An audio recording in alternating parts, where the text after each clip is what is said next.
میں ایک کتاب کا نام آپ کو بتاتا ہوں، ہیپی منی، مائیکل نارٹن اور ایلزبتھ ڈن کی کتاب ہے، اور اس کا کرکس یہ ہے کہ پیسہ گیو کرنے سے خوشی آتی ہے۔ سوشل ایکسپیریمنٹ کیا ان لوگوں نے۔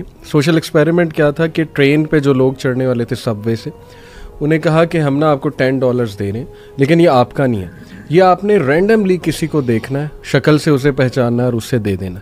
بڑا حیران ہوئے یہ کیا بات ہے، خیر انہوں نے ایکسیپٹ کیا، اور پھر کئی لوگوں سے جب انہوں نے عمل کرایا اور ان سے اینڈ میں پوچھا کہ ہاؤ ڈو یو فیل، تو they felt really good, excited, happy, ان کے ایموشنز بڑے زبردست ہو گئے۔ تو یہ کریکس اس بک کا یہ کہ پیسہ دینے سے جو ہے وہ خوشی بھی آتی ہے الحمدللہ۔ 2 آیات ہیں، لیکن دوسری میں انشاءاللہ جو سیکنڈ آپ راؤنڈ لگائیں گے اس میں بتاؤں گا۔ دونوں آیات جو ہے میں نے اس لیے سلیکٹ کی کیونکہ یہ دونوں مسائل ہیں یوتھ کے آج کل، ہم اس پہ اکثر مغیرہ بات بھی کرتے ہیں، شہوات اور شبہات پہ۔ تو شبہات کے حوالے سے یہ آیا ایکچولی ابن عباس رضی اللہ عنہ کی بھی فیوریٹ آیا ہے، اکارڈنگ ٹو اے نریشن۔ ایک صحابی نے ابن عباس سے پوچھا کہ آپ کی فیوریٹ آیا کون سی ہے، تو اس زیادہ تر صحابہ کی وہ ہے قل یا عبادی الذین اسرفوا علی انفسہم لا تقنطوا من رحمۃ اللہ، لیکن ابن عباس نے کہا کہ میری یہ فیوریٹ آیا ہے۔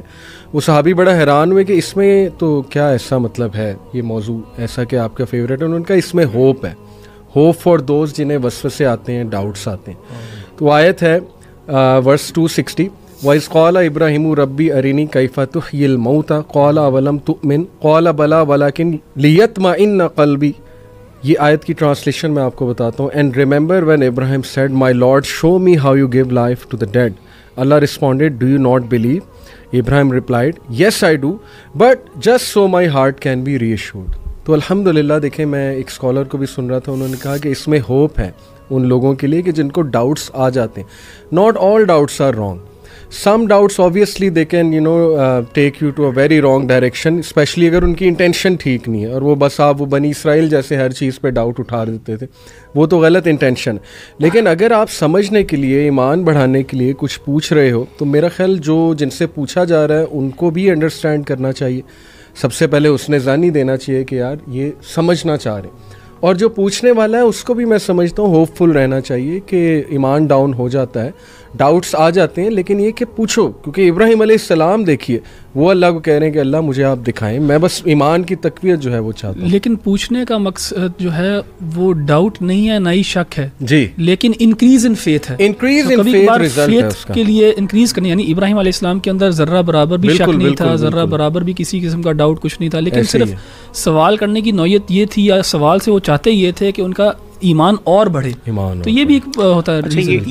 یہ جو تقاضا ہے نا، یہ 2 جگہوں پہ قرآن مجید میں ہوا ہے۔ ایک تو تقاضا یہ سیدنا ابراہیم علیہ السلام کے بارے سے، اور ایک سیدنا موسیٰ علیہ السلام کا بھی۔ اچھا، ایک قوم کی طرف سے بھی یہ تقاضا موجود ہے، سیدنا عیسیٰ علیہ السلام کی قوم نے کہا تھا کہ انزل علینا مائدۃ من السماء، ٹھیک ہے۔ تو اصل میں ان سب آیات کا اگر آپ کانٹیکسٹ دیکھیں نا، اور یہاں پہ جو آیات ہیں اس کے اندر اللہ نے سب سے پہلے قال اولم تؤمن، کیا تم ایمان نہیں لائے؟ اسی طریقے سے جو حواریوں نے جب یہ سیدنا عیسیٰ علیہ السلام سے پوچھا تھا، تو وہاں پہ سیدنا عیسیٰ علیہ السلام نے کہا کہ تم اللہ سے ڈرو، تم کس طرح کا تقاضا کر کے تم اللہ پہ ایمان نہیں لاتے؟ دونوں نے جواب یہ دیا کہ ہم اپنے دل کا اطمینان چاہتے ہیں، اور دونوں کو جواب ملا اللہ کی طرف سے۔ اس سے پتہ یہ چلا کہ اللہ تعالیٰ سے ایسے ایکسپیرینسز کا تقاضا کرنا جو کہ اگینسٹ دا نیچرل لاز ہیں، یہ پسندیدہ نہیں ہے، لیکن یہ حرام بھی نہیں ہے۔ کہنے کا مطلب ہے کہ کئی دفعہ انسان کو اللہ کی طرف سے ری ایشورنس چاہیے ہوتی ہے کچھ نہ کچھ لیول پہ، اور میں آپ کو بتاؤں، یقین کریں انسان کوئی بھی ری ایشورنس علی بھائی نہیں دے سکتا۔ میں نے دیکھا ہے بڑے بڑے لوگ ہمارے پاس آتے ہیں، بڑے سمپل ڈاؤٹس ہوتے ہیں، بڑی مشکل، ہم بڑا اچھا ان کو اپنی طرف سے جواب بھی دیتے ہیں، لیکن وہ نہیں سیٹسفائی ہو پاتے، they can not satisfy themselves. اس سے پتہ یہ چلتا ہے کہ معاملہ چونکہ دل کا ہوتا ہے نا، اور دل کا اختیار صرف اللہ کے، شرع صدر اللہ کے ہاتھ میں ہوتا ہے۔ اسی لیے جب تک اللہ کی مدد نہیں ہے، اللہ کی طرف سے انشراح نہیں پہنچے گا، فائدہ نہیں ہوگا۔ تو اسی لیے میں سمجھتا ہوں بھائیوں کو، دیکھیں اللہ کے ساتھ اور آپ کا تعلق ہے نا، وہ ایک پرسنل تعلق ہے، آپ اللہ کے ساتھ جو مرضی باتیں کریں، آپ کا تعلق ہے، ہم اس میں کوئی انٹروین نہیں کرتا۔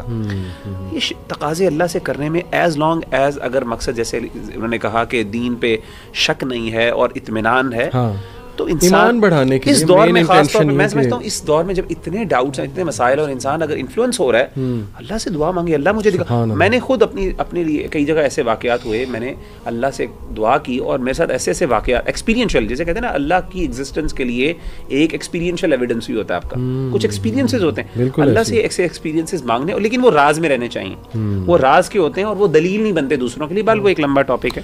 بڑا یہ دعا بھی ہے نا, اللہم ارنا الحق حقا وارزقنا اتباعہ, ماشاءاللہ یہ بھی بہت زبردست.